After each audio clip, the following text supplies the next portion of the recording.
No, en serio, muchas gracias a las autoridades del Centro Galicia y del Instituto Argentino Gallego Santiago Apóstol por habernos facilitado la casa. No hemos elegido este lugar porque sí, sino porque el Centro Galicia es quizás la institución más dinámica de la colectividad gallega en la Argentina, y el Instituto Santiago Apóstol es nuestra gran esperanza a futuro, el gran semillero de los nuevos galaico-argentinos y de aquellos que, no siendo galaico-argentinos, salen de ese instituto de formación imbuidos de la cultura gallega.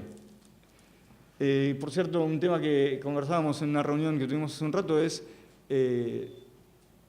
cómo esa gente potencialmente el día de mañana pueden ser lobistas de la cultura gallega aún sin tener esa sangre. Bueno, un poco de eso va también la labor de la cátedra y en eso se asemeja al colegio, difundir esa cultura más allá del círculo de nuestra colectividad, o sea, hacerla conocer al gran público, al conjunto de la sociedad argentina.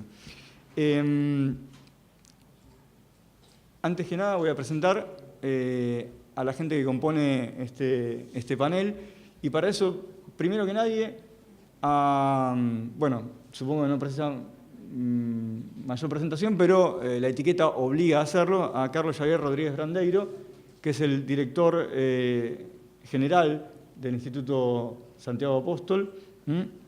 Y me han pedido que sea breve, porque parece que han captado que me extralimito a veces cuando me pongo a hablar. Entonces, de todo lo que tengo acá apuntado, no voy a decir prácticamente nada. Voy a decir simplemente que, a diferencia de otros que componen este panel, él tuvo la decencia de decir: ah, no tengo qué año naciste. ¿En qué año naciste? Él lo sabe. Algunos no han querido poner el año de nacimiento, hay cierto pundonor. Bueno, en fin, lo que sí puedo decir es que es de Cedeira, en A Coruña, y que lleva una larga temporada en la Argentina, trabajando en el ámbito de la cultura gallega, y que afortunadamente para todos nosotros, hoy es el director general de este colegio. Y lo digo con total sinceridad porque considero que Carlos es no solo una persona hipercompetente, sino que además es un verdadero cruzado en esta labor de difundir la cultura gallega. Una persona que siempre ha estado dispuesta a arrimar el hombro y además un amigo. Así que, Carlos, lo que te voy a pedir, al igual que al resto del panel, es que se autopresenten, se vendan, se hagan conocer para aquellos que eventualmente no los conocen. Bueno, falar a modiño para que aqueles que se achegan por vez primeiro ao galego pois o poidan tamén entender. Eu, como estou na miña casa, porque esta, como saben, é a miña casa xa dende hai 14 anos, que me iba a dicir a min cando nacín alo no ano 70, eu vou non dicir, porque como aparento menos dos anos que teño, pois poido dicir con moito orgullo. Diga a verdade, Carlos. Digo a verdade, non, 70. O 30 de xaneiro, antes comentaba o mesmo día que naceu Castelao, por certo. Pero, bueno, estas son as miñas cousiñas de florituras, non? O que sí, indo un poquinho máis serio, pois o primeiro quero dicirlles a todas e todos vostedes que estamos nesta sala do Centro Galicia porque a sala prevista, que era a aula magna do colexio, está ocupada, dado que o luns é feriado, pois teríamos que facer así un despliegue un pouquiño extralimitado para tela preparada para o martes a primeira hora, entón preferimos usar estas instalacións, por certo, que como todos vostedes saben, nos usamos moi a miúdo porque o Centro Galicia non deixa de ser un dos pais do Instituto Santiago Apóstol a través da Fundación Galicia América. Quero tamén comentarlles que están hoxe connosco aquí diante de nobreza, non porque sexan os meus xefes e quedar ben con eles, sino porque corresponde que se diga, está o señor Manuel Peleteiro, que é o presidente da Delegación Argentina da Fundación Galicia América, están tamén como membros da Fundación Galicia América o señor Ramón Copa e ao trasvexo a Fernando López Pereira. O señor presidente do Centro Galicia, o doutor José María Vilalén, desculpa a súa non presencia hoxe aquí, pero hai un motivo fundamental que está en Europa, por lo tanto, era imposible a súa presenza, aínda que di que agradece moito a súa invitación e que estaría encantado de estar. Que máis? Agradecer fundamentalmente á Cátedra Galicia América da Universidade de San Martín pois a xentileza que tiveron en convidarme a estar aquí. Falarlles de min non me gusta moito, é únicamente que son un profesor de galego e que estudei filoloxía galego-portuguesa, e sucesión, ou era hispánica, sucesión galego-portugués, que así é o título, e que levo, como dixen antes, 14 anos aquí moi contento nesta Argentina, pois poñendo o meu graíño de area, si é que o poño, pois contribuindo en que Galicia se entenda sin límites coutadores e que se saiba que Galicia está onde un galego está e que galego é quen quere ser galego. Nada máis. Y le quería pedir que se presentase también al doctor Mario Greco, que es el director del programa Lectura Mundi, en el marco del cual funciona la Cátedra Galicia América, y que si pudieras, Mario, contarnos un poco de qué trata Lectura Mundi, para todos aquellos que es la primera vez que se acercan al programa. No sé si puedo contar tanto de Lectura Mundi porque podría llevarnos mucho tiempo, simplemente decirles que bueno, es un programa de la Universidad de San Martín que tiene unos 5 años, 6 años, que se creó allá por el 2010 con un evento que convocó a un escritor galego bastante conocido, ustedes seguramente saben quién es, que es Manuel Rivas. Participó de un evento que hicimos en esa oportunidad que ponía en relación a la historia con la literatura, y desde ese momento, desde esas primeras conversaciones con Manuel Rivas, empezamos a imaginar una cátedra que se concretó finalmente este año a propósito de la ciudad invitada, Santiago de Compostela, en la feria, y que nos invitó a hacer un conjunto de actividades y que hace que ahora estemos aquí. ¿Por qué? Lectura Mundi, que es un programa transversal, no es una facultad, no tiene carreras, no tiene alumnos propios, es un programa una especie de francotirador que interpela y provoca a la universidad. Y cuando salimos del ámbito de la universidad somos menos provocadores, somos más amigables. Adentro somos muy provocadores. Y entonces, ¿por qué pensamos que ese lugar donde circulan escritores y filósofos y físicos, científicos y contadores de cuentos y recicladores de basura, ¿por qué en ese lugar una cátedra de Galicia América? Bueno, Débora Campos, que logró escabullirse de esta mesa, y Ruy Farías, que son personas de la comunidad, tienen argumentos sólidos para explicar qué es la Cátedra de Galicia. Lo único que puedo decir de nosotros es que a nosotros nos importa la memoria.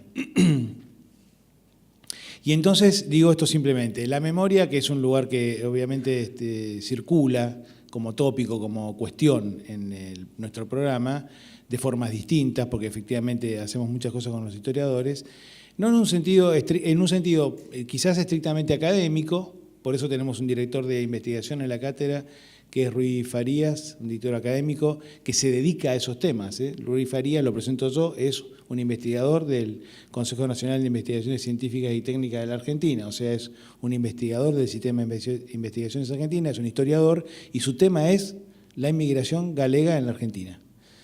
Y su tesis de doctorado fue ese tema, digamos, ¿no? Y hay una gran tradición de historiadores, obviamente, en un país como este, que se formó con gente que vino de otros lugares, historiadores que trabajan sobre esas cuestiones. Pero digo, tenemos un espacio entonces dedicado a la memoria, centrado en ese trabajo riguroso de los académicos, de los investigadores. Pero también tenemos un espacio para la memoria para los que recuerdan lo que vivieron, que siempre es una forma de inventar, o sea, de hacer literatura. Algún día por ahí, si tenemos tiempo, les contamos, traemos a un neurocientífico y le contamos que recordar no es ir a buscar un archivo en algún lugar y traer el evento tal cual ocurrió, sino que es una forma de inventar lo que pasó o lo que nos pasó. O sea, tenemos una cierta afición por la memoria en el sentido del recuerdo de las personas y de los pueblos.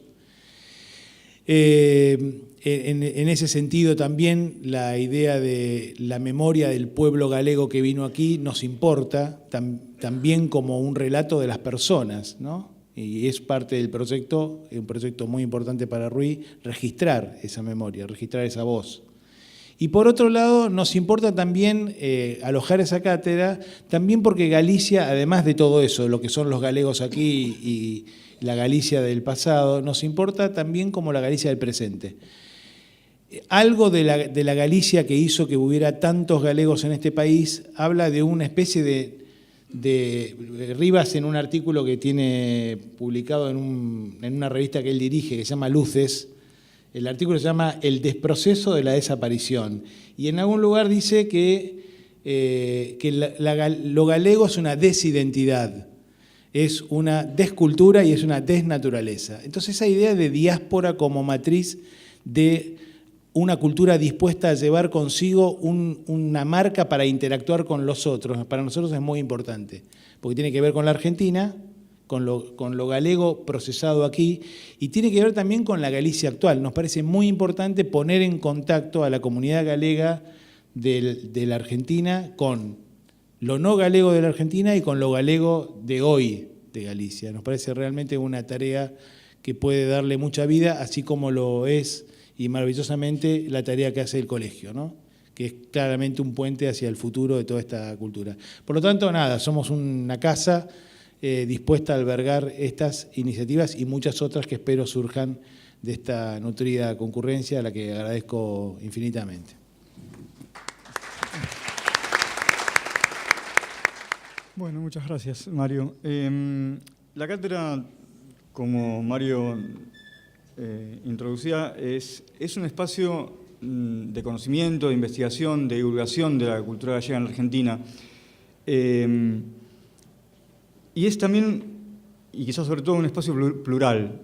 Es decir, Débora y yo trabajamos en ella, Manuel Rivas la dirige desde Galicia, contamos con el programa de Lectura Mundi con la Universidad General San Martín, pero también tenemos un amplio comité académico y un amplio grupo de colegas, profesionales y amigos que nos apoyan, que nos guían y que son los que también van llevando adelante sus saberes en esta cátedra y a los cuales apelamos para poder darle vida a la misma. Algunos de ellos están hoy con nosotros, por eso la idea de tenerlos en la mesa es que, además de la actividad que luego vamos a hacer con Graciela Deza y sus colegas, queremos presentarles a algunas de estas personas que son para nosotros referentes de la cultura gallega en este país y a los cuales, bueno, no se los dije antes, pero quiero que sepan que les vamos a manguear actividades. O sea, ad honorem,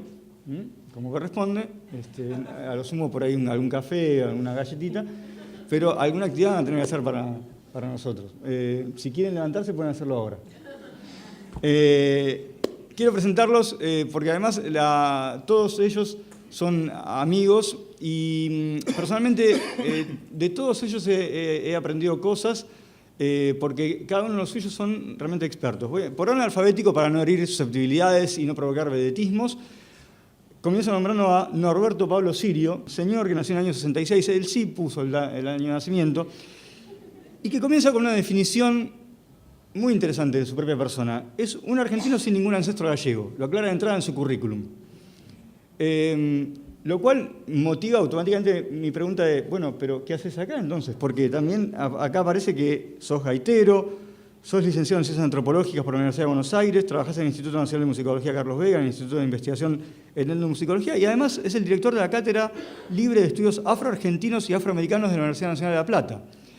Pero, además de todo eso, es, desde mi modesto punto de vista, uno de los mayores conocedores de la música gallega en la Argentina, y por eso es que está hoy sentado acá. Entonces le voy a pedir a Pablo que nos explique cómo llegó a ese lugar y por qué hace lo que hace y cómo lo hace. Creo que la cultura es una voluntad de ser, entonces más allá de donde uno haya nacido, que eso uno no lo puede elegir, ni quiénes fueron sus padres, sus abuelos y así hasta el infinito, eso tampoco uno lo puede elegir. Más allá de eso, como la cultura es una voluntad de ser, yo he elegido entre múltiples identidades que tengo, que no es la única, la gallega, ser gallego por adopción. Hace mucho tiempo yo comencé como gaitero muy cerca de acá, en Saavedra, en la calle Saavedra, estudiando y gaita. Y Después me di cuenta que estudiar gaita era una forma de investigar la cultura gallega, porque promediando mi carrera como antropólogo decidí hacer una investigación sobre esa música que conocía desde la práctica, integrando conjuntos. A diferencia de la Argentina, que tenemos una gran costa marítima, pero no cultura marítima, Galicia se caracteriza por una cultura del mar que es intrínseca a su existencia. Es dadora de vida y de exilio. Exilio en el más amplio sentido, que incluye la muerte al menos en forma simbólica, en forma cultural, no física, que hay una palabra muy interesante en el idioma gallego que lo define desde el punto de vista filosófico y que todos la conocemos muy bien, que es morriña. Para alguien no gallego es muy rara esa palabra, que es como el diminutivo de muerte, pero en un sentido cultural, anímico, es un estado de ánimo, un estado del ser. Hace un tiempo, no me acuerdo ya dónde, leí, lo más probable es que haya sido en Facebook, que si bien Galicia como territorio físico tiene un espacio contable en kilómetros, Galicia es tierra, pero también es mar, porque la vida gallega ha estado siempre intrínsecamente ligada al mar. Quisiera agregar a esa doble dimensión de la vida gallega, en tierra y en mar, una tercera, que es el aire. Los gallegos también viven en el aire, pero ¿qué tipo de aire estamos hablando? No el aire físico que respiramos, el elemento, digamos, la atmósfera, sino el aire simbólico, que se manifiesta en la cultura gallega a través de la música. La música, actividad humana bastante prescindible en los estudios culturales, históricamente ha sido casi un adorno cuando se habla de civilizaciones antiguas, siempre se ha centrado la cuestión en lo económico, lo religioso, lo político, las cuestiones artísticas en general, no sé, hablando del Imperio Romano, los guaraníes, las cuestiones musicales siempre son como un adorno menor, una nota al pie, un comentario que no suele superar demasiada complejidad y es prescindible cuando se habla de grupos culturales.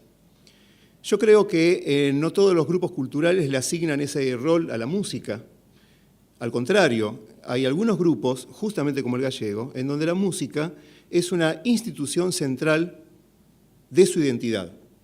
El ser gallego, estimo, se define por un accionar musical que va poblando al aire, también otra palabra muy cara al idioma gallego, afecto a los diminutivos airinios, una palabra que es intraducible al castellano, va poblando ese aire gallego con sones justamente a través de instrumentos de viento, como la gaita, y fundamentalmente con el canto.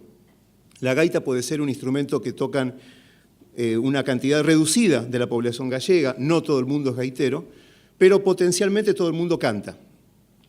Y ese canto es uno de los bienes intangibles que han sabido llevar en la diáspora al mundo para mantenerse para mantener coherente su mundo diaspórico.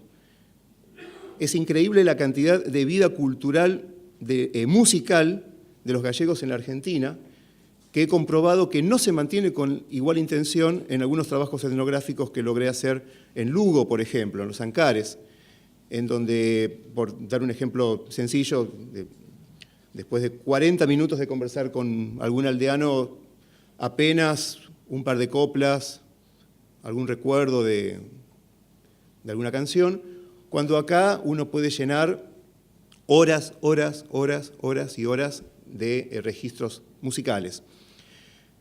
Como vengo desarrollando esta investigación hace más de 20 años sobre la música gallega en diferentes aspectos, siempre vinculado con lo que es la Argentina, pero tratando de tender un puente referencial con la Galicia territorial, que es de donde salió esta música, trato de estudiar lo que son las desapariciones, las permanencias y los cambios que han hecho los gallegos sobre su música y sobre otras músicas que han ido incorporando a su repertorio a través de la diáspora, como por ejemplo el tango.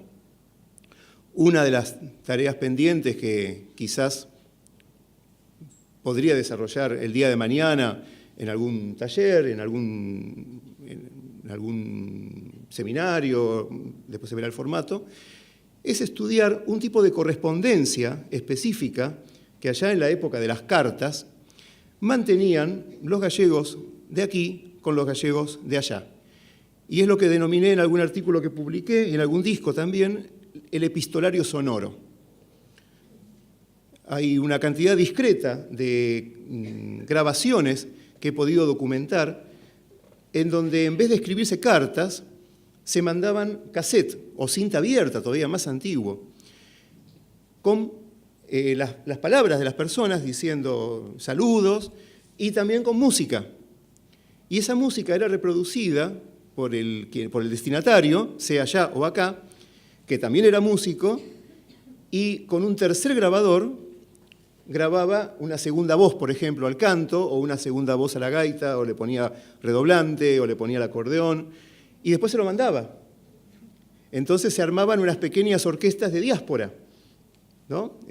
Algo bastante interesante para analizar entre lo que sería una performance a distancia.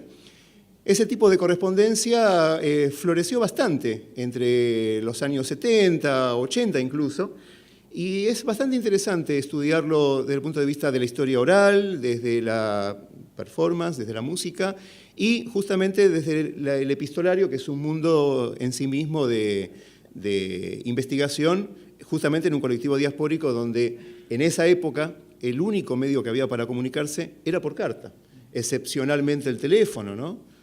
Pero, digo, como un estudio de caso que todavía queda pendiente. Bueno, gracias. Muy bien, sí. No sabía que se iba a hablar de música, pero a usted que le interesa, acá tengo partituras Más que se bienvenidas. tocaban en mi casa. Más que bienvenidas. Alborada de Veiga e himno galego. Muy bien.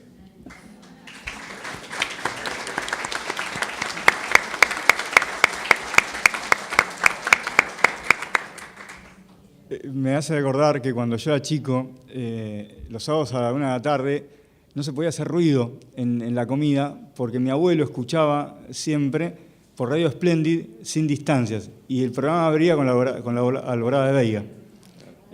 Así que ese sonido es un regreso a la infancia. Bien, voy a presentar ahora, por si hiciera falta, a Manuel Corral Vide. ¿Alguien no lo conoce? Bien, que sepan que su presencia acá es un canje que estableció la cátedra. Él nos invita a todos a comer un año gratis en Morriña a partir de este momento.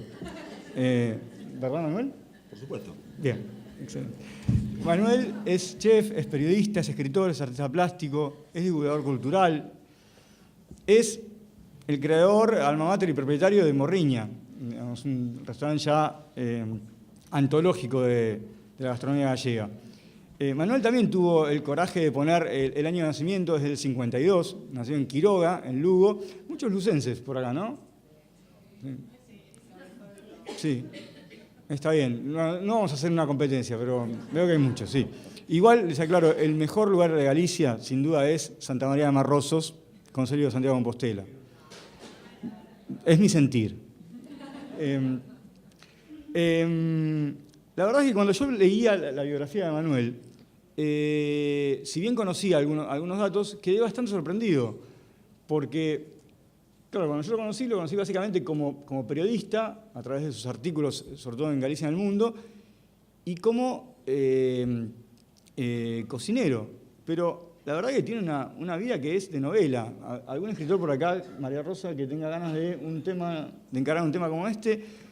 Voy a decir apenas dos cosas, pero luego te voy a ceder la palabra para que vos nos expliques un poco cómo es que llevaste adelante esta vida tan de trotamundos y tan polifacética. Porque él emigró en la década del 60 y, si no entiendo mal, pasó por la Argentina, pero no se quedó mucho tiempo por acá. Luego se fue a recorrer Latinoamérica.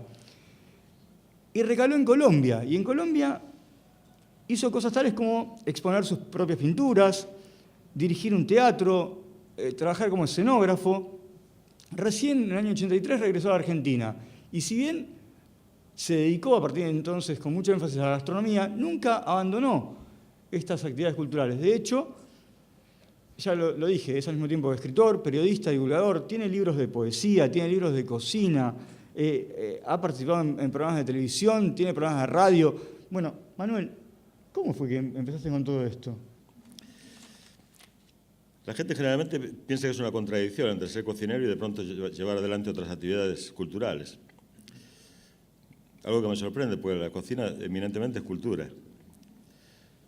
Que los profesionales de la cocina de pronto no escriban o no pinten o no se interesen en la historia es otro cantar. Pero fíjate que de pequeñito, cuando yo entré a una cocina para seguir los malabares de mi abuela y rapiñarle las filloas a medida que las iba haciendo, en general iba porque me encantaban los cuentos que contaba la abuela, que eran verdaderas historias. Entonces, creo que ahí me tocó el bichito por la literatura y por escribir.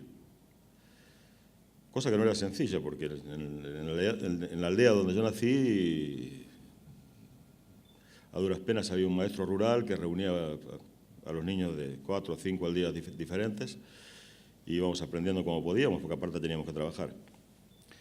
Pero bueno, para hacerlo breve, siempre me interesó todo lo que tuviera que ver con la cultura, la literatura, la pintura, luego el teatro. ¿Y qué pasó? Que a medida que iba viajando y llegaba a los distintos países, me encontraba que cocineros siempre hacían falta. Pintores no, escritores tampoco, periodistas a veces, pero cocineros siempre hacía falta. Así que era una manera agradable de ir ganándome la vida, y eso fue lo que hice, o sea, hasta convertirme finalmente en cocinero profesional. De todas maneras, cuando me invitan como en este caso, siempre levanto un poco la guardia porque digo, me van a hacer cocinar. Es cierto, esa era la idea. Esa era la idea. Yo, hace muchos años, los que me conocen lo saben, trato de dar charlas, conferencias y clases magistrales cuando tengo espacio, donde en el 100% de los casos trato de que la cultura gallega esté presente. De alguna forma, estar contando la historia de nuestra gastronomía es contar la historia de nuestro país, de Galicia. La gastronomía nuestra estuvo tan reprimida como la lengua, tan reprimida como la música, tan reprimida en otros aspectos de la cultura por cuestiones políticas durante siglos y especialmente durante varias décadas del siglo XX. Por eso se conoce muy poquito de la cocina gallega.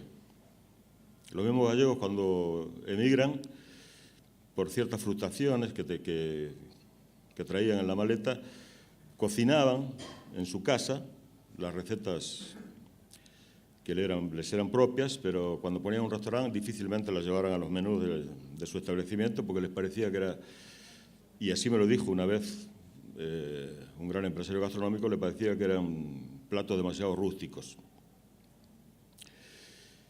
Y eso es lo que a mí me tocó en todas las charlas y los seminarios que doy, a hacer mucho énfasis en que si tenemos interés en que nuestra identidad gallega esté presente, también tenemos que echar un vistazo a lo que pasó con nuestra gastronomía. Una gastronomía que, a diferencia de la parte sur de la península ibérica, que estuvo mucho más influenciada por la cocina árabe y, por supuesto, la romana y otras etnias, en el caso de Galicia quedó muy fuerte la presencia de los huevos. Entonces tenemos muchos platos que tienen raíces germánicas. Los celtas está sobrevolando permanentemente. Divulgar eso es lo que a mí me interesa. Si alguna vez me invitan no sé el formato que se va a decidir, si puede ser una clase de cocina, pero con estos ingredientes que estoy planteando, puede ser un seminario, puede ser una charla. Realmente me gusta hacer hincapié en eso, Rui. Porque en definitiva, como decía don Cunqueiro, para los gallegos siempre hay una excusa para reunirse alrededor de un cocido. Así que con la trampa del cocido también podemos hablar de poesía, podemos hablar de otras cosas, ¿no es cierto? Que muy bien lo hacía precisamente don Cunqueiro, un escritor casi adelantado a su tiempo. Así que, nada, estoy a disposición de la cátedra y un placer estar aquí con ustedes. Me llama mucho la atención y hay que agradecer el público que tenemos porque prácticamente no queda un sitio vacío. Gracias.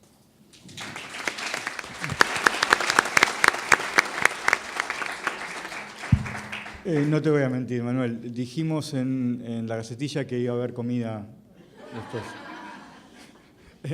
Bebida hay. Bebida hay, sí. ¿Hay agua? Manuel mencionaba a Álvaro Cunqueiro. Unas papas, unas patatas, como decimos nosotros, y enseguida armamos la comida. Pimentón y oliva y ya está. Bueno, te tomamos la promesa. La gente de la partitura no trae papas. No, además, Nadie trajo papas. Capaz de traer papas. yo estaba recordando que Álvaro Cunqueiro también decía que lo primero que hace un gallego cuando ve un bicho extraño es probar si se puede comer.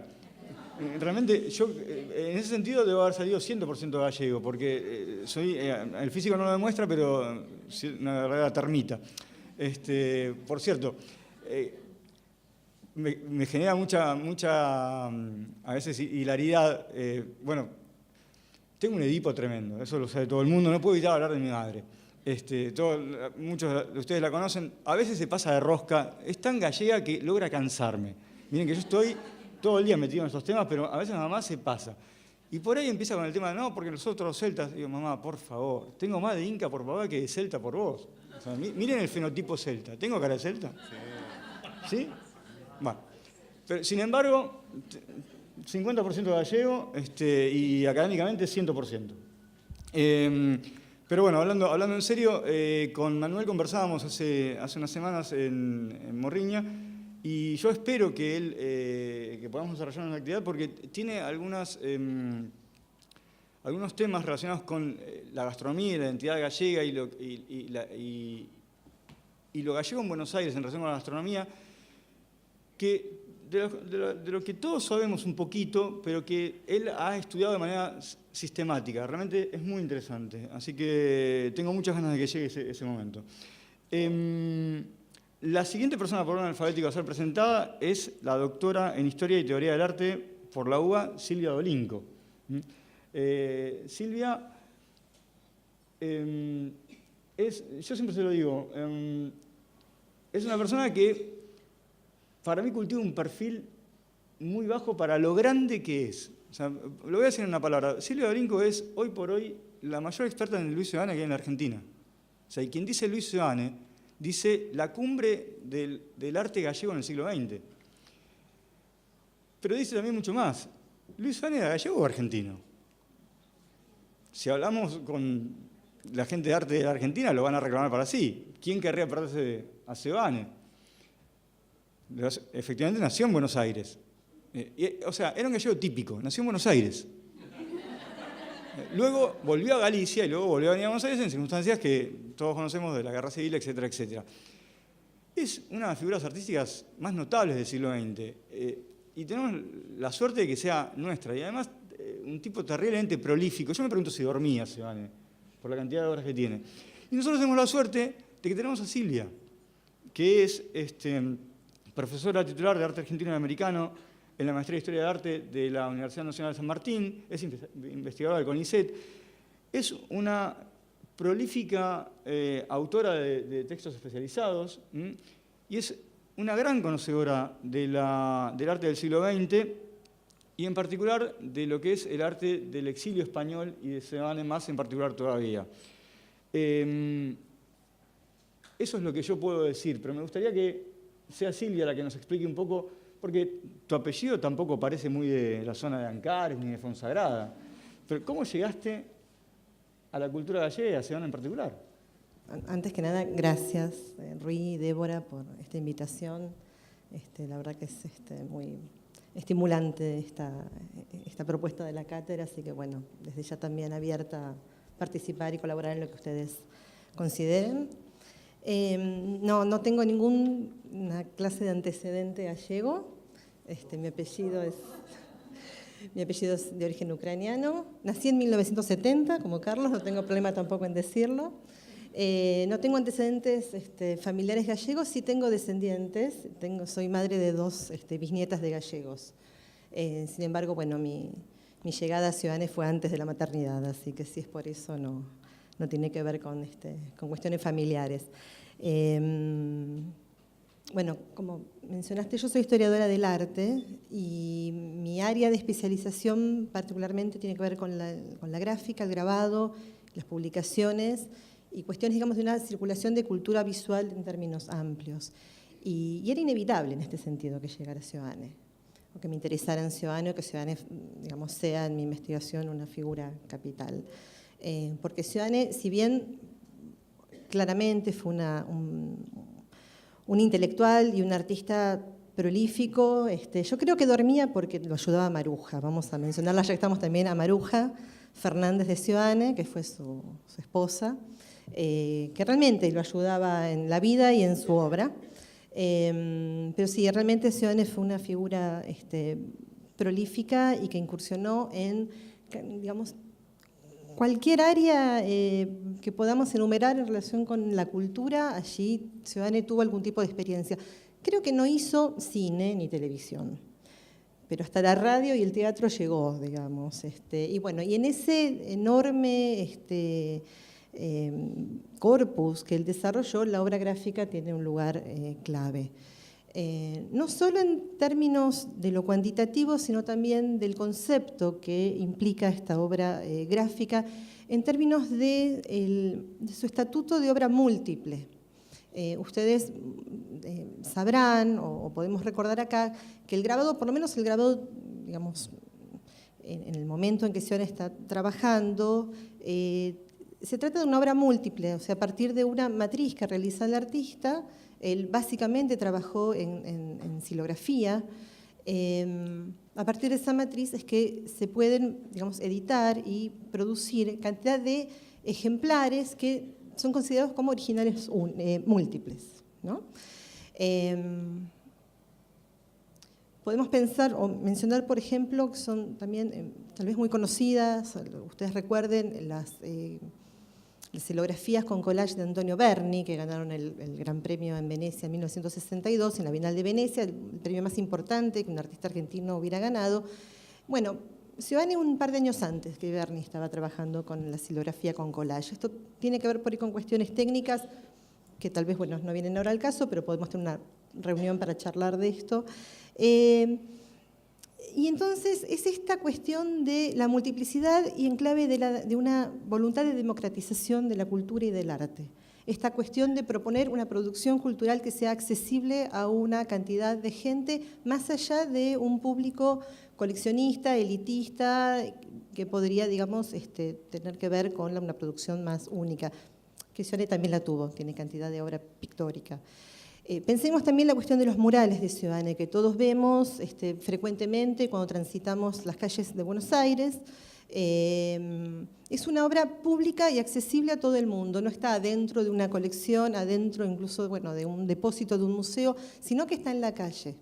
Pensemos, por ejemplo, que en los años 50 Ciudadane está diseñando los primeros afiches abstractos para publicidad de Cinzano, de Otar Dupuy. Eran afiches totalmente renovadores respecto del diseño gráfico en la Argentina, afiches abstractos, en ese momento era algo inédito, y lo está haciendo Ciudadane. Bueno, es desde lo que podríamos llamar un proyecto intelectual, un proyecto cultural que Ciudadane está desarrollando a lo largo de toda su vida, tanto en Galicia como en Buenos Aires, pero más allá de esos dos polos, digamos, geográficos puntuales, sino también desde su expansión o su impacto en una cultura latinoamericana, o una cultura, digamos, internacional, que me interesaba, digamos, trabajar, que me interesó ingresar a ese universo de la producción de Ciudadane, y desde ese momento también, hace 20 años más o menos que trabajó sobre el tema y planteándome distintas preguntas o inquietudes respecto de esta obra, sus discursos, su impacto, los alcances de ese proyecto. Y lo que me gustaría mencionar también, aprovechando este espacio, que también uno de los primeros momentos, las primeras instancias en las que yo, más allá, digamos, de mi conocimiento que tenía sobre la obra de Ciudadane a partir de exposiciones, el primer momento en que también empiezo a ver como otro aspecto, otra cara de la producción de Ciudadane, es cuando yo tomo contacto con Albino Fernández, que es otro artista argentino-gallego, en realidad nació en Cuba también, ¿no? Era cubano-gallego-argentino, en la comunidad artística era conocido como el gallego. Y Albino Fernández y Ciudadane tuvieron una relación muy estrecha en términos amistosos y profesionales, y juntos, además de en relación con otros artistas, en los años 60 llevaron adelante el proyecto del Club de la Estampa de Buenos Aires, que se trataba justamente de una edición de obras de arte múltiples en cantidad de entre 500 y 1000 ejemplares por mes, que la gente, pagando una cuota de lo que hoy podría ser, no sé, un diario del domingo, por ejemplo, o un libro barato, podía tener una obra de arte de Ciudadane o de cantidad de otros artistas. Desde esos diálogos con Albino es que empecé también a escuchar reiteradamente a partir de ese momento y luego en boca de otras personas la palabra generosidad, para definirlo a Ciudadane. Y creo que es esa voluntad de producir un arte generoso y proyectos culturales generosos, democratizadores, que justamente planteen esta expansión de un arte que, digamos, desborde o rompa con fronteras de la élite más tradicionales, que fue la primera instancia en la que, digamos, me sentí interpelada. O acá podría decirlo, ya que no es un ámbito tan por estricto como a veces en la academia, hay como ciertos cánones o géneros que tenemos que cuidar, entonces uno por ahí no puede decir abiertamente admiración. Acá me permito decir esto, la admiración que me suscitó y me sigue suscitando, y más conozco de su obra y más me lleva a seguir queriendo trabajar sobre esta obra obsesivamente, como todos los que nos apasionamos con algún tema. Así que bueno, eso creo. Bueno, desde ya queda pendiente la idea de hacer alguna muestra en el marco de la cátedra sobre Ciudadane con tu dirección, ¿no? Ya ven el universo que estamos abriendo. O sea, lo gallego en la Argentina tiene mucho para dar de sí. Nosotros tenemos realmente el capital humano necesario para poder desplegarlo del mejor modo posible. Yo estaba pensando que Ciudadane también fue un gran editor y fue una pieza fundamental para la lengua gallega en tiempos duros. O sea, las colecciones de Orna y Orre en MC, la editorial Nova, Botella al Mar, Citania, son todos hitos de la cultura gallega, no ya argentina, la cultura gallega universal. Y eso me da pie para introducir a otro de los componentes del panel, que es María Rosa Lojo. Si de escritura hablamos, bueno, María Rosa, además de amiga y colega, es, no hace falta que yo lo diga, una de las grandes escritoras argentinas del momento. Supongo que tampoco necesita mucha presentación, pero me gustaría mencionar algunas cosas que nos hermanaron desde temprano. María Rosa es hija de padre gallego, es hija de un gallego que se fue de Galicia también en los tiempos duros, no por cuestiones económicas, sino por cuestiones políticas, que transmitió a su hija ese amor por lo que había quedado atrás. Y María Rosa tiene algo que, bueno, yo veo muchas caras conocidas y reconozco ese signo en muchas de ellas. Un galleguismo militante. O sea, no solo gallegos, sino gente que lo lleva como un estandarte por ahí adelante. Y ella además lo hace desde el doble ámbito de la literatura y desde la academia, porque es investigadora principal del CONICET, porque es docente en la Universidad de El Salvador, porque es una autoridad en el ámbito literario, porque ha escrito no solo ficción, sino también muchísimas obras de investigación científica pura y dura, y ha sido una persona muy reconocida. O sea, yo no he dicho qué premios han cosechado Pablo, Manuel, Silvia, y no voy a entrar tampoco en cuántos ha recibido María Rosa, porque no terminaríamos más. Pero entre su vasta obra, que ha sido traducida a varios idiomas, hay hitos realmente alucinantes. Por ejemplo, Finisterre. No solo ha sido traducido al gallego, ha sido traducido al tailandés y ha recibido en el año 2015 el premio más importante a la mejor traducción literaria en Tailandia. O sea, lo cual da una idea del alcance de su producción. Todos hemos leído textos de ella. La conocemos por lo que publica en la prensa, por sus presentaciones. Pero bueno, yo quisiera que María Rosa, al igual que el resto del panel, se presente un poco a sí misma y nos cuente cómo comenzó esta aventura de no solo ser gallega, sino también producir para la cultura de Galicia, al mismo tiempo que producía para la cultura argentina. Es una gran alegría y emoción estar acá por segunda vez presentando la Cátedra Galicia América, gracias al marco hospitalario de la Universidad de San Martín y del Centro Galicia y del Colegio Santiago Apóstol ahora. Bueno, hablar sobre Galicia para mí es hablar de la historia de mi vida.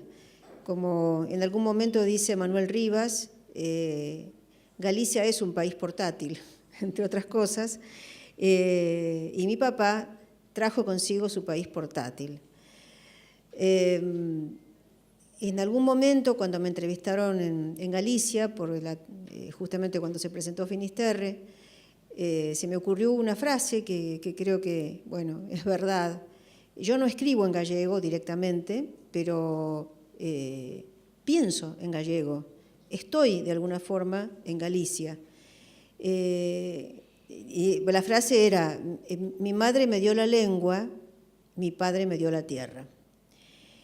Y por eso hay una parte de árbol de familia que se llama Terra Pai, la tierra del padre, que es la primera parte y es la evocación que roza lo legendario de todos esos relatos que yo escuché siempre de chica en la sobremesa del domingo, que era el único día que mi papá tenía libre, porque trabajaba como un gallego, como creo que solamente los gallegos trabajan en este mundo. Y hablar de Galicia es también hablar de la Argentina. Justamente con Rui tenemos una obra en común, una investigación que surgió, y esto es muy significativo, en años muy duros para la Argentina.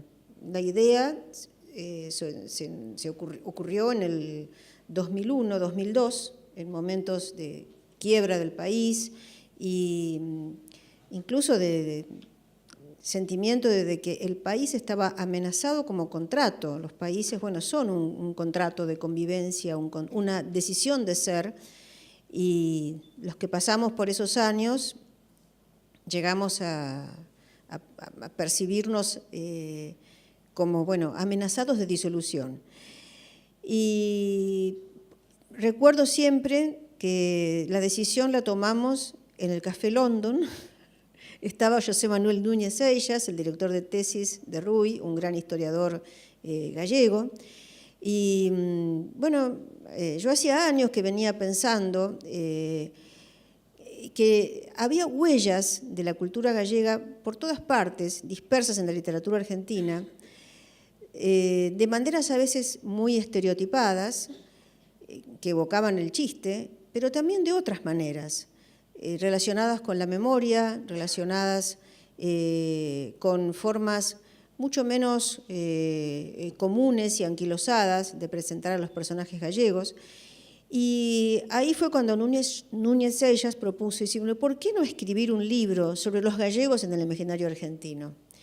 Y bueno, nos lanzamos a eso con un subsidio, que era pequeño pero que ayudó mucho, del Consello de Cultura Galega, y finalmente así, bueno, se hizo un libro considerable de muchas páginas que publicó la Fundación Barrié de la Masa y que se puede comprar en ebook, solo que en España, no se puede comprar en ebook acá, así que trataremos de lograr que también podamos acceder a eso desde la Argentina. Y el libro se ocupaba de 3 áreas: literatura, bueno, que ese sector sobre todo lo hice yo, sainete, a cargo de Marina Guidotti, que después hizo conmigo su tesis doctoral sobre los gallegos en el sainete argentino, que es una obra monumental que aún no está publicada, y Ruiz se ocupó de la prensa, centrándose en la revista Caras y Caretas. Bueno, gracias a esta investigación que duró varios años, pudimos registrar las diversas modalidades en que los gallegos fueron vistos en la Argentina y cómo en algunos aspectos quedaron, sí, ligados a imágenes desagradables de las cuales aún hoy día nos cuesta desprendernos, pero en otros, en cierto modo, mejoraron con respecto a lo que era su situación peninsular. Yo suelo decir en una frase deliberadamente provocadora que los gallegos son los indios de España. ¿Por qué? Bueno, quizá hoy no lo sean, pero lo fueron durante mucho tiempo. Es decir, son aquel sustrato étnico al que se quiere borrar del imaginario nacional, como hemos borrado nosotros a nuestros propios aborígenes. Y también, parcialmente, ocultamos a los gallegos bajo la alfombra. Los ocultamos porque ya desde España venían desprestigiados. No soy la primera en decirlo, hay mucha bibliografía sobre ello, pero eran realmente la nación más calumniada y más despreciada probablemente de toda España, que tuvieron, como ha señalado Manuel Corral Vide, reprimidas la mayor parte de sus manifestaciones culturales, que eran intramuros, que no se podían oficializar o blanquear. Y bueno, esa carga despectiva pasó a la Argentina, pero se atenuó en parte, porque en la Argentina adquirieron algunas cualidades muy buenas, que en realidad manifestaron las que tenían, pero en fin. Por ejemplo, la laboriosidad, la honradez, la perseverancia, la testarudez, a veces testarudez muy positiva, quedaron asociadas también a lo que significa ser gallego.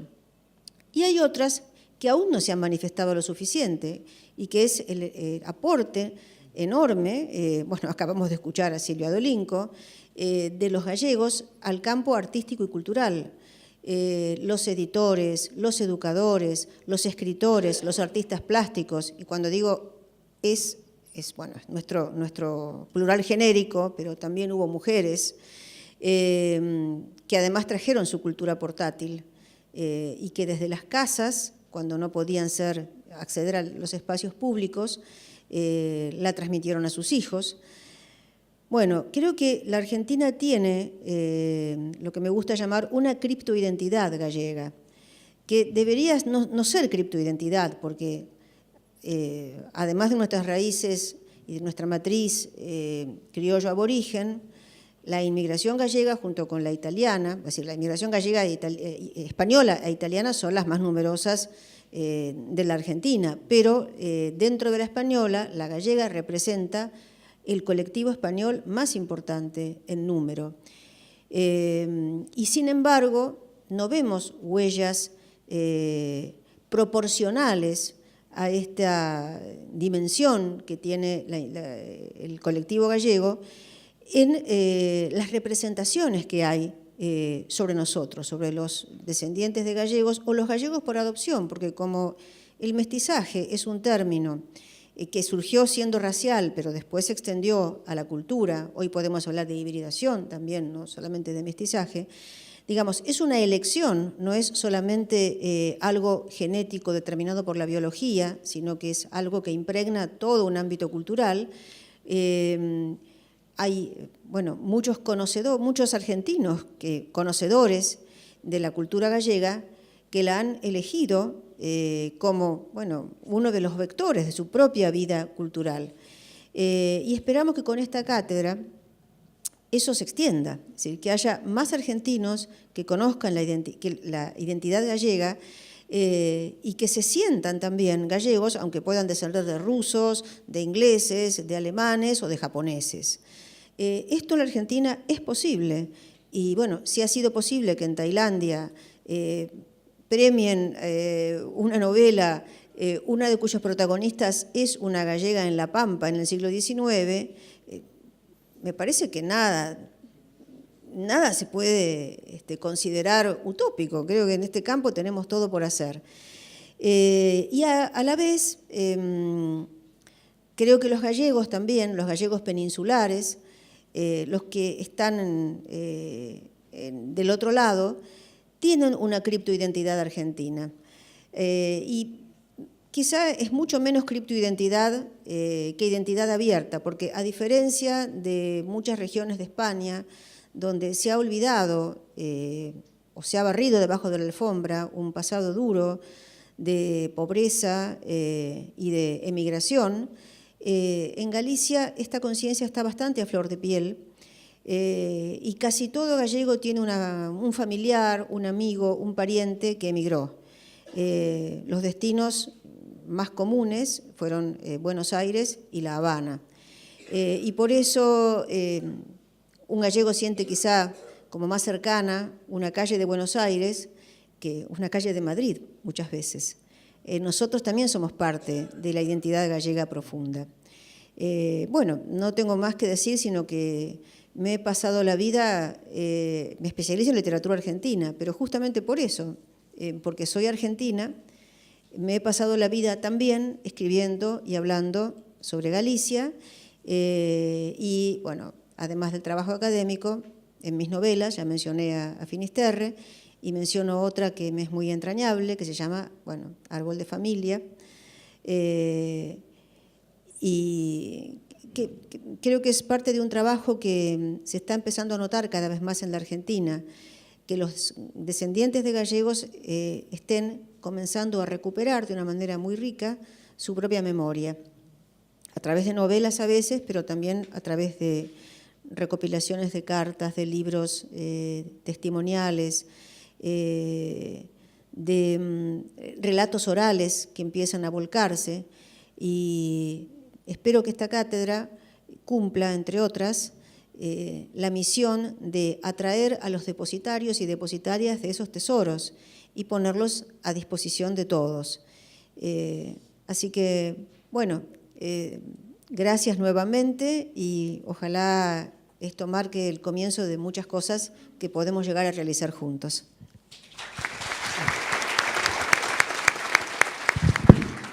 Bien, y antes de presentar a la última panelista y dar paso a la actividad de Graciela Deza, bueno, ciertamente algo de eso ya ha comenzado. Entre nosotros está mi compañero y mi jefe, Miguel Chivetegui, su director del Museo de la Migración Gallega en Argentina, y él puede dar buena cuenta de cuántas presentaciones hemos hecho en los últimos años de gente que ha escrito, a veces de forma novelada, a veces de manera completamente autobiográfica, su historia y la historia de su familia. Veo entre el público a mis amigas María García Campelo, a Milagros Díaz Martínez. Ellos han escrito 2 libros fabulosos con su propia experiencia y ojalá realmente eso sea encarado por muchas otras personas. Poner en papel o en otro formato de registro esa historia familiar. De eso después también vamos a hablar. También es una labor prioritaria de la cátedra, rescatar toda esa memoria. Y me queda presentar a Mariela Sánchez. Quedaste última por una cuestión alfabética, no es nada personal. Que también es una amiga, que también es colega, que forma parte de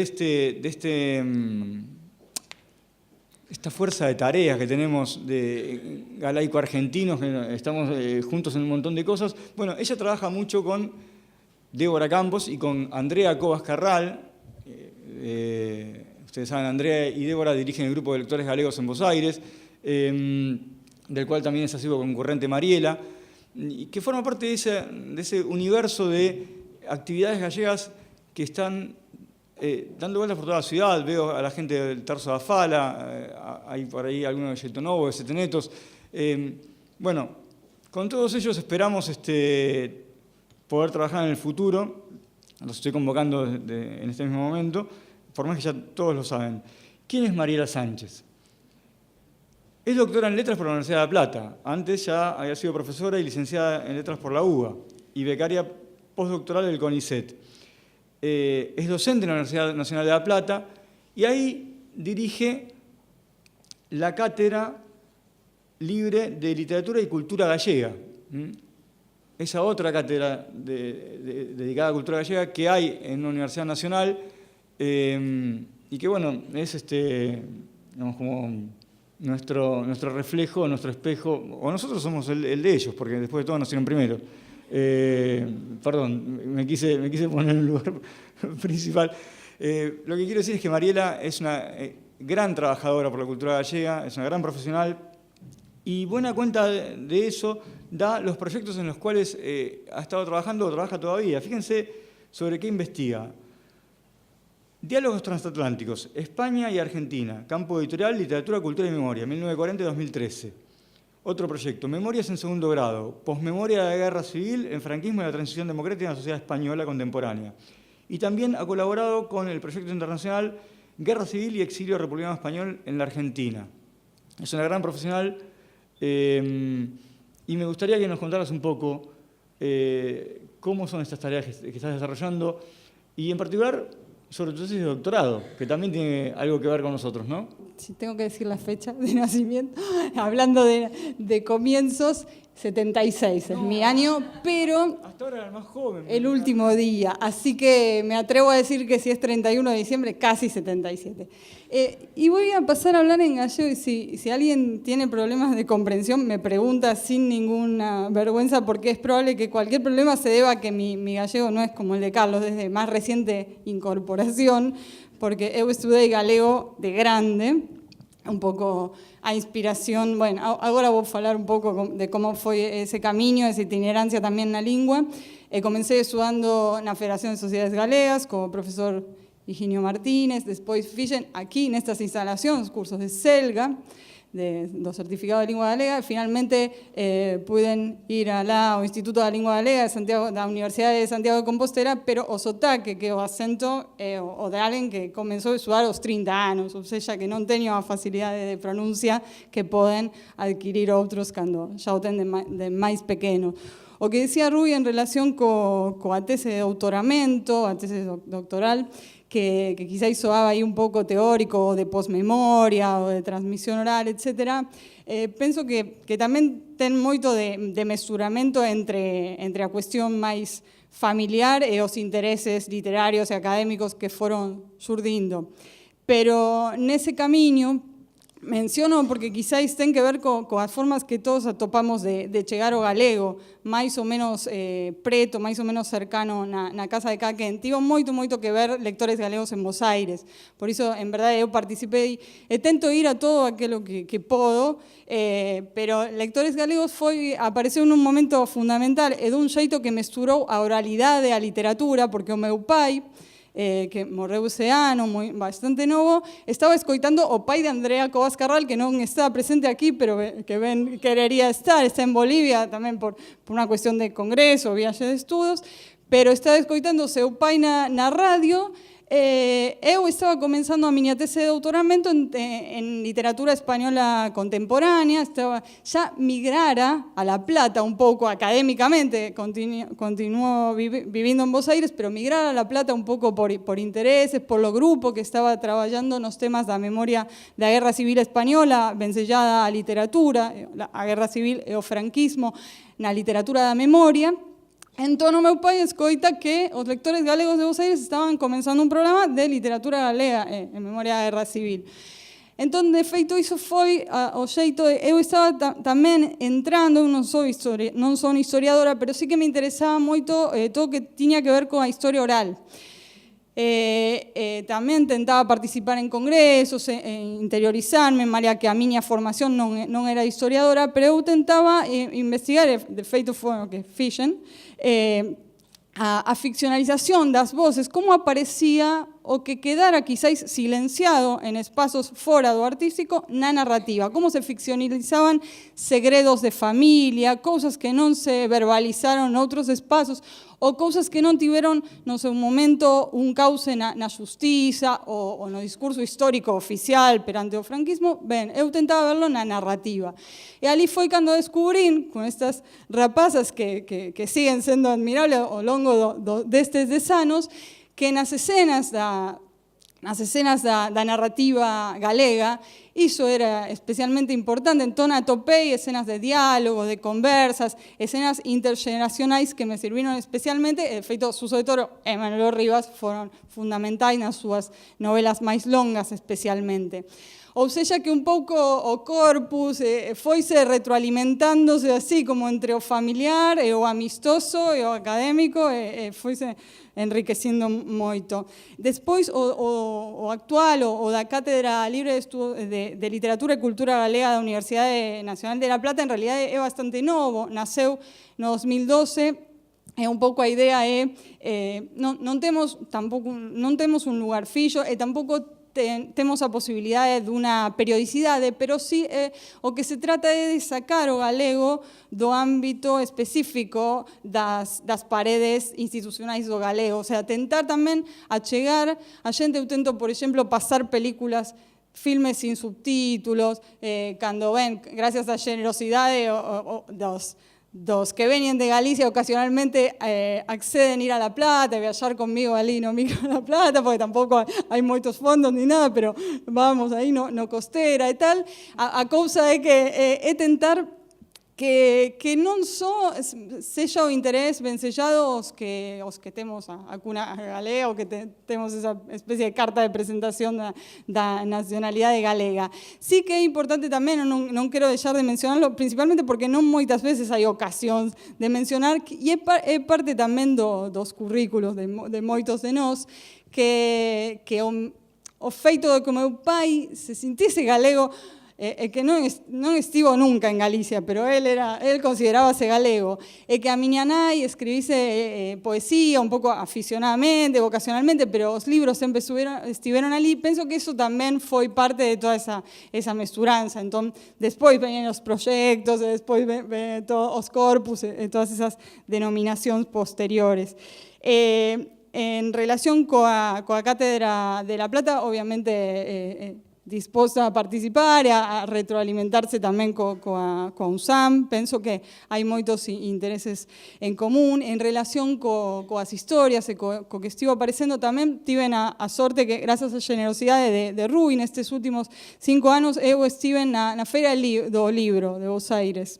Entón, traballando ali con Rui, escoitando a xente, atopei que isto da necesidade e a latencia de historias que hai, tamén é algo que aínda non teño resposta, pero que se pode materializar dun xeito interesante dun ámbito que fusione o académico, pero tamén integrado un pouco a Cátedra de La Plata e aberta a comunidade. Nós temos a premisa de que non ten que ser algo estrictamente académico, que sexa aberto a comunidade, que sexa de balde para todos os asistentes e tal. Esas son como algunas premisas que hai que cumplir. E despois é bastante maleable, pero para cerrar, para pechar, pero pensando tamén, quizáis porque inspira a alguén máis que teña algo ali dando voltas ou preguntándose. Nestes días tamén estou traballando, comento porque consultei coa autora, con Anaí Almacia. Anaí Almacia ganou o concurso, van mesturándose todas as instituciones, todas as instancias culturais, ganou o concurso literario da Federación de Asociaciones Galegas no 2012 ou 2013. Eu daquela con Débora e con Hernán Díaz,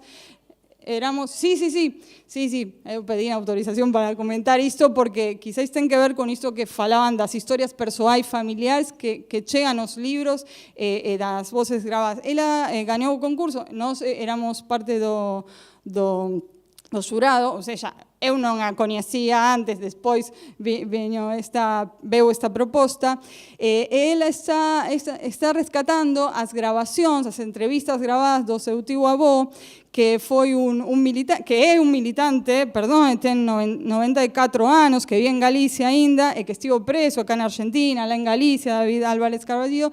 Entón, ali estou tentando facer ese salto da oralidade á escrita, vindo a posibilidade de editar esas palabras que son maravillosas e que un termina aprendendo moito sobre o propio, sobre estas idas e voltas.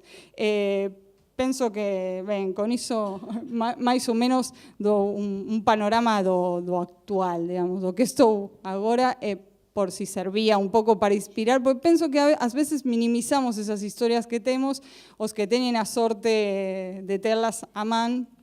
Hai canais e hai espazos, por sorte cada vez máis. Eu pensaba, con isto sí que remato, pero a miña avoa que era cociñeira en casa de familia, galega, de Lugo, o meu avó que fabricaba vasoiras, escobas, jamais imaginaron que un neto, unha neta deles poderían ir ou tentarían ir a unha universidade ou viaxar, cruzar o océano para tentar estudar galego e tentar agora como tento, así como se pode, falar galego. Penso que iso é un logro que fala moito dos galegos e fala moito da Argentina e das universidades argentinas e do medrar argentino en algúns aspectos. Entón, falan de nós, ou seja que eu penso que sería, que me encantaría transmitir iso.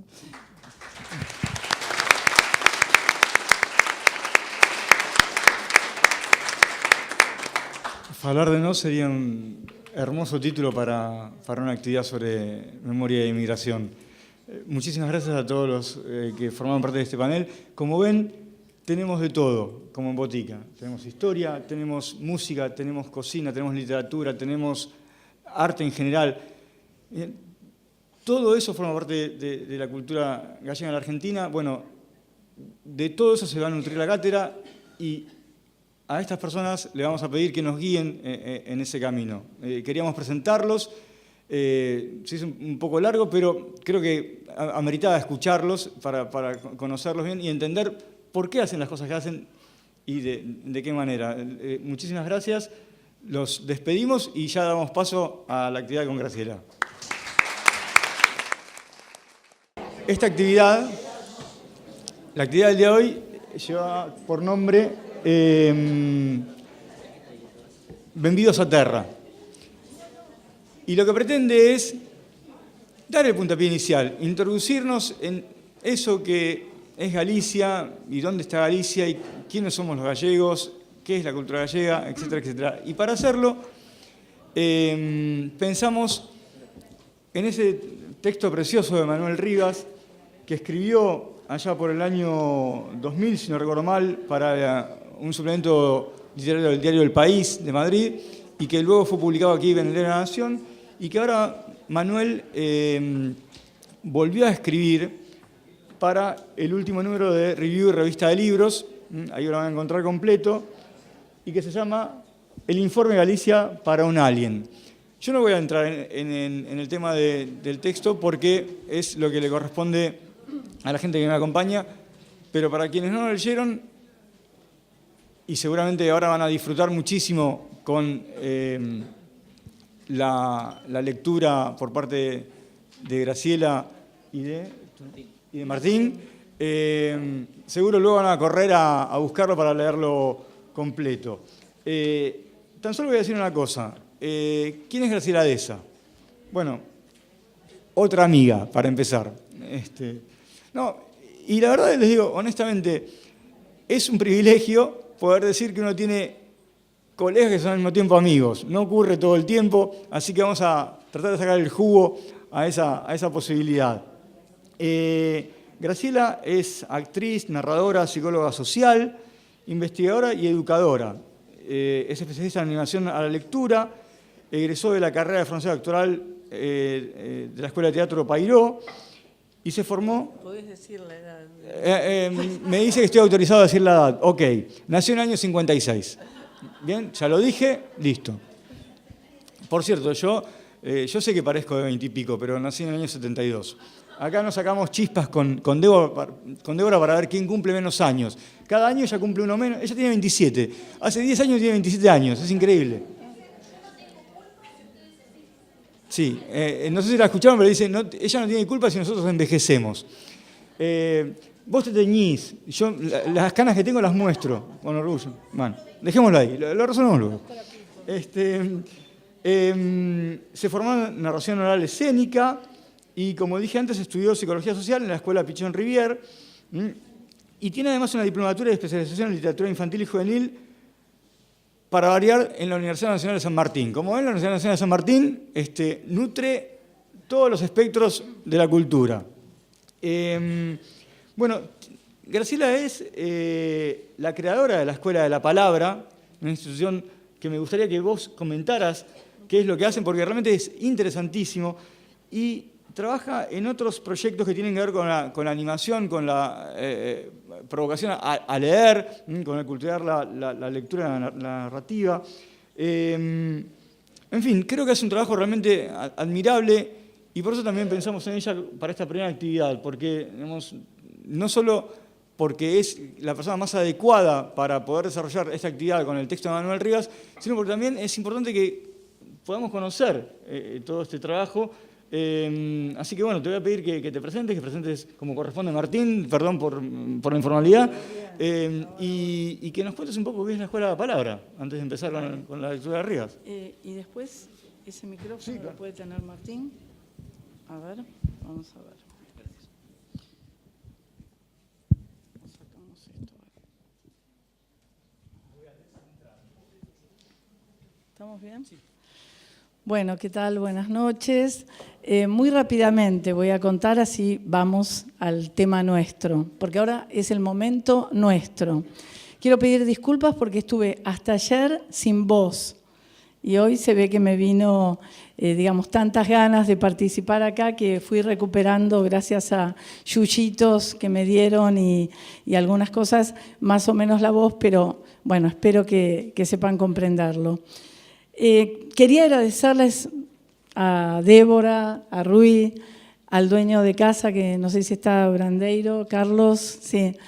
La Escuela de la Palabra es un proyecto que en realidad nació también en esta casa, porque fue la primera sede que albergó este espacio que yo fui gestando después de muchos años de trabajar en narración oral escénica, recuperando ese modelo de narrador espontáneo y narrador literario.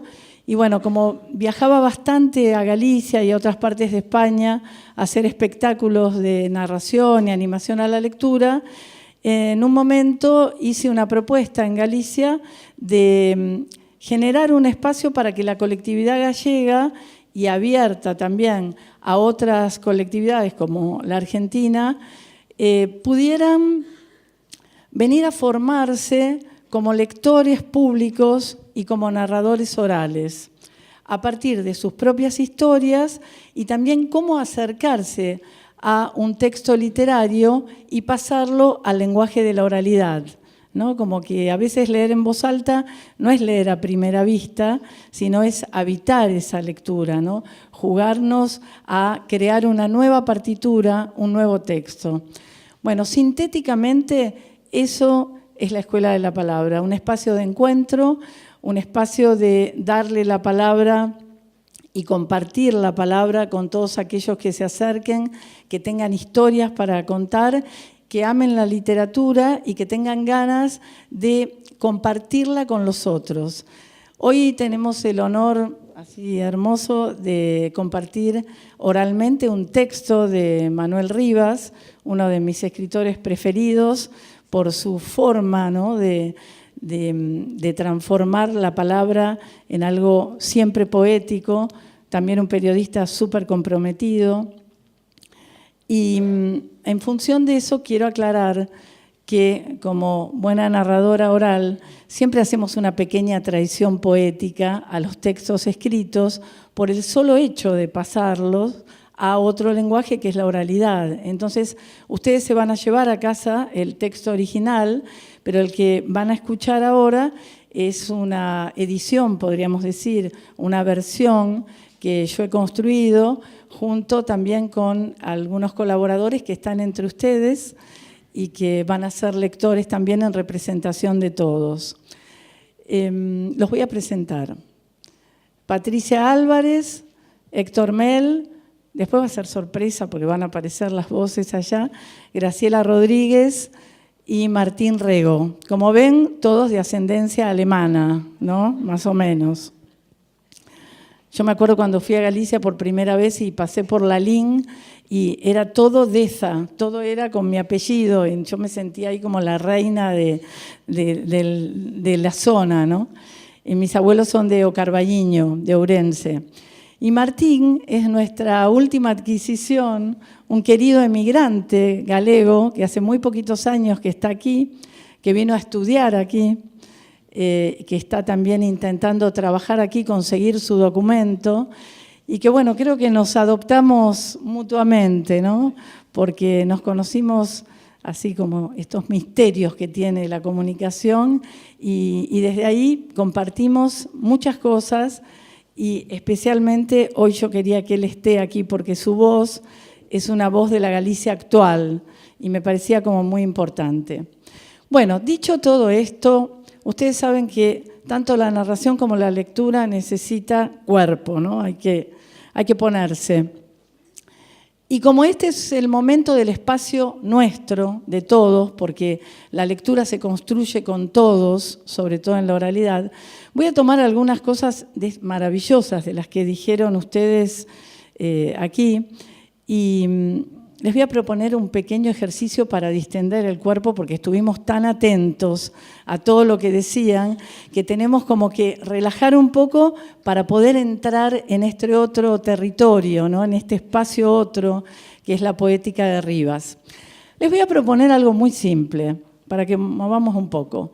Ya que se habló tanto, con tanta importancia del tema generacional, yo les pido que se pongan de pie los que nacieron antes de los 70. ¡Un aplauso! Muy bien. Bien. Pueden sentarse. A ver, los privilegiados después de los 70, ¿quiénes son? Ahí, muy bien. Bien, y ahora vamos con las manos. Aquellos que nacieron o tienen sus ancestros en la provincia de Lugo. Bien, un montón. Pontevedra. Muchísimo. A Coruña. Muy bien.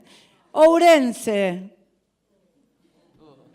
Somos poquitos. Y aquellos que son gallegos por adopción, que no nacieron, que no tienen ancestros, un aplauso para ellos por tenerlos acá. Muy bien. Y como último, les vamos a pedir que se miren con la persona que tienen al lado, con la que tienen atrás, y que la pregunta, esa pregunta que le hago al otro, parece algo social, pero es como mirar al otro y decirle, ¿quién sos? ¿Quién sos? Y si no, me cambio de lugar.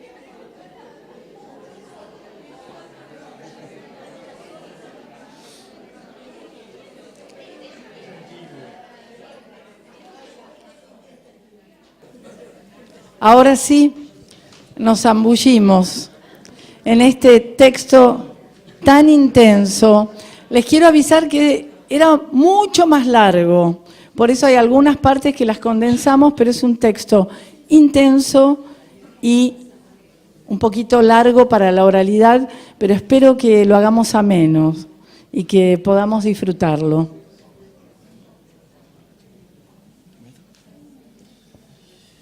¿Quién es? ¿Se escucha aquí? No. ¿Ahí? A ver. Hola, sí. ¿Quiénes somos? ¿De dónde venimos? ¿A dónde vamos? Escuchemos el informe Galicia para un alien. Querido Golf Oscar Delta Oscar Tango, me alegra que existas. Me gusta ese apodo de vagabundo, Godot, con el que viajas por el cosmos. Eres un alienígena muy situacionista y eso facilita mi trabajo. ¿Sabes? Galicia está y no está en Galicia. Galicia es una psicogeografía. Es a la vez un lugar, un deslugar y una diáspora. ¿Diáspora? Sí. Imagínate un país que se mueve portátil como una maleta y que en la deriva emigrante va estableciendo una constelación de unidades ambiente. Como lugar de partida, Galicia es pequeña. Bueno, depende. Un intelectual gallego con muchas dioptrías históricas, Vicente Risco, tuvo su momento más feliz cuando ejerció de agrimensor sentimental. Él escribió, tú dices, Galicia es bien pequeña, yo te digo, Galicia es un mundo. Querido Godot, Galicia, la terra nai, está en el extremo oeste de Europa, en la península ibérica, el finis terrae del Imperio Romano. Forma parte de España, con un gobierno autónomo, y linda estrechamente con Portugal. Miguel de Unamuno la puso como ejemplo de frontera absurda. Y en el río fronterizo, el Miño, los peces, creo, no saben de qué nacionalidad son. El gallego es español más o menos tranquilamente, pero si se le pincha puede exclamar, menos mal que nos queda Portugal. Yo creo, Godot, que al nacer habría que darle también un certificado de náufrago, ¿no? En Galicia no hay afición taurina. Los toros no son la fiesta nacional. En una célebre viñeta de Castelao aparecen dos campesinos mirando con enfado un cartel que anuncia una corrida y uno de ellos dice, pobres bueyes. Al fútbol, sí. Las pasiones se dividen entre el Celta de Vigo y el Deportivo de A Coruña, sur y norte. Las barras, celtarras y los Riazor Blues. Es curioso. Rivales eternos con los mismos colores. El azul y blanco de la bandera gallega. Tal vez inspirada en la Argentina, y que ondeó por vez primera en Cuba en 1906. También se estrenó el himno gallego, un himno singular en el concierto mundial. La letra es un poema romántico, Os Pinos, de Eduardo Pondal, que se anticipa al existencialismo. No tiene nada de bélico ni de triunfal. Cuando una multitud lo interpreta el 25 de julio de cada año en Santiago, Día da Patria Galega, parece un cántico zen. Es una sucesión de interrogantes que interpelan a la naturaleza sobre el futuro de una nación invisible. ¿Lo recuerdan? Que din os rumorosos na costa verdescente, o rayo transparente do prácido luar. No se invoca a los dioses ni a los héroes, sino al rumor de los árboles.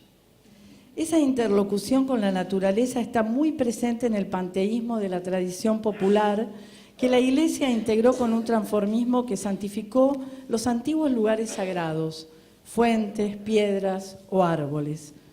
Y luego resurge en la boca de juglares y trovadores, desde los cancioneiros galaico-portugueses de la Edad Media, ese tesoro de la lírica universal. El pergamino Vindel, por ejemplo, contiene las 7 cantigas, letra y partitura musical de Martín Codax, siglos XIII y XIV, acaso el más célebre trovador gallego. El pergamino se conserva en la Piermont Morgan Library de Nueva York.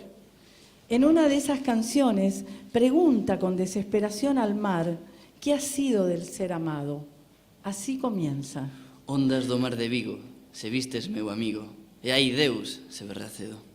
Olas del mar de Vigo, visteis a mi amigo. Ay Dios, ¿vendrá pronto? Si hay una pasión histórica incontestable en Galicia, es la de nombrar. Una forma de conjurar el vacío, las soledades y el abandono, que es el primero de los miedos en los cuentos populares. Más que tomar posesión, poner nombre siempre es proteger. La toponimia es nuestra obra maestra literaria. En la psicogeografía gallega es muy ilustrativa de la distinción de dos espacios contrapuestos que la gente del mar establece en ese mundo submarino. Por un lado, el Almeiro, que así llaman a los lugares de cría y desove, con sus prados de algas luminarias.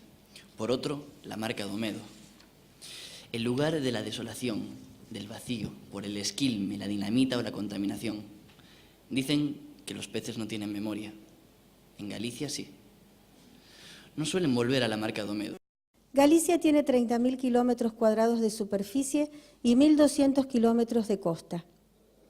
El mar ha sido el mejor camino a lo largo de la historia. Casi todo llegó y se fue por el océano, desde santos y vírgenes hasta los libros del siglo de las luces o los prohibidos por la dictadura. Al norte hay una isla que se llama Irlanda, poblada en parte por gente galaica. Enfrente, un gran continente que se llama América. El verdadero descubrimiento fue en el siglo XIX, con la emigración. Más que emigración. Habría que inventar otra palabra cuando quien marchó en siglo y medio fue la mitad de un país. Un éxodo en toda regla, una diáspora de reexistencia. Y el lugar y el deslugar, las luciérnagas y los humanos tienden a apagarse en el interior, van concentrándose en la costa. La Galicia campesina se despuebla de forma dramática, un mundo en extinción, miles de pueblos sin humo en las casas. Las dos grandes urbes gallegas, Vigo y A Coruña, nacieron siendo nidos de pescadores. Ahora son polos magnéticos de una gran ciudad difusa, y esto no es ciencia ficción. La distancia, tú lo sabes muy bien, es algo subjetivo. Oye a un campesino describir así el destino de dos de sus hijos emigrantes. Uno anda cerca, por Buenos Aires, el otro, lejos, en un sitio muy raro, Frankfurt o algo así. Él sabía lo que quería decir. ¿Hay periferia y centro en el universo? Es una cuestión de psicogeografía y de poder. Galicia es una voz baja en el Estado español.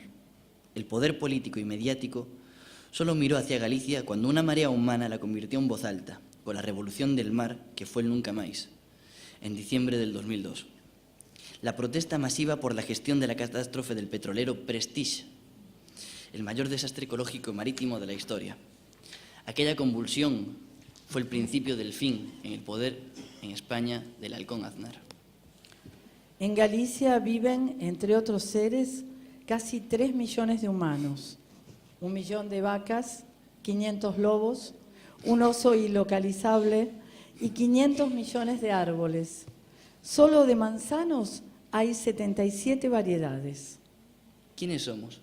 ¿De dónde venimos? ¿A dónde vamos? Son buenas preguntas para los rumorosos del himno, sobre todo gracias al mar. El mejor amigo de la antigüedad.